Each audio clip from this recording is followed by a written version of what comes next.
In a world gripped by tension, Russia signals an urgent desire to draw the curtain on the conflict in Ukraine. As the narrative unfolds, keep your eyes peeled for pivotal moments that could reshape the geopolitical landscape. Stay tuned for the unfolding drama that could herald a new era of peace. This week, Russian President Vladimir Putin indicated a willingness for peace talks, but this should be approached with caution given past experiences with Russian diplomacy. Amidst the noise of negotiation, Moscow initiated a third invasion of Ukraine from north of Kharkiv. Reuters reported that Moscow might consider peace talks to halt its current occupation of a portion of Ukraine. Putin suggested that Russia is open to peace discussions based on previous agreements, referring to a failed deal in Istanbul in 2022, which collapsed due to ongoing Russian military aggression in Ukraine and revealed massacres around Kiev. The Reuters report suggests a compromise that falls short of Moscow's aim to seize all of eastern Donetsk, but also challenges Kiev's refusal to cede any territory. Putin's peace talk remarks, made during a visit to Belarusian President Alexander Lukashenko, occurred amidst joint nuclear drills, casting a shadow over the peace narrative. Putin questioned the legitimacy of Ukraine's President Volodymyr Zelensky amid delayed elections to the war initiated by Putin. Concurrently, unconfirmed reports surfaced about the arrival of ex-Ukrainian President Viktor Yanukovych's private jet in Belarus.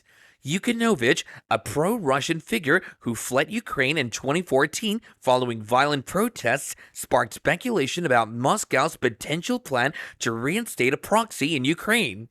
The Kremlin's less aggressive objective in Ukraine involves a loyal president in Kiev who would halt Ukraine's progression towards the EU and NATO.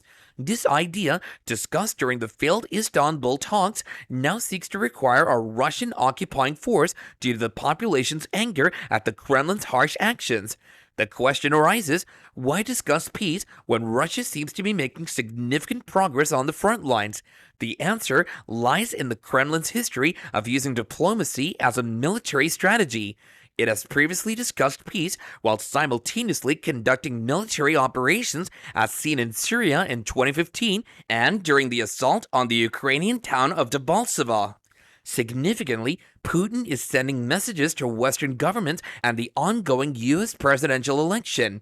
He subtly hints at a potential deal that could freeze the current front lines where Ukraine is suffering heavy losses.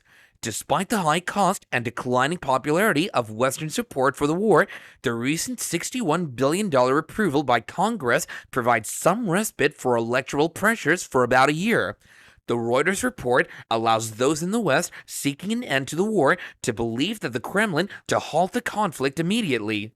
Kremlin spokesman Dmitry Peskov portrayed the report as reflecting Russia's steadfast position, potentially appealing to key Western figures like Donald Trump and less hawkish NATO members. A pragmatist initiated the war believing it would be straightforward and continued it banking on his resilience, autocratic security, and patience for victory.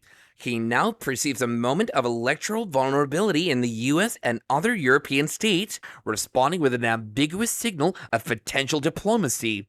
This may resonate with those hoping for an end to the Ukraine war and less aware of the existential threat a victorious, militarized Moscow poses to NATO's eastern members. However, it should be scrutinized in light of Moscow's past cynical diplomacy in Syria and Ukraine, where peace talks served as a smokescreen for aggressive military pursuits.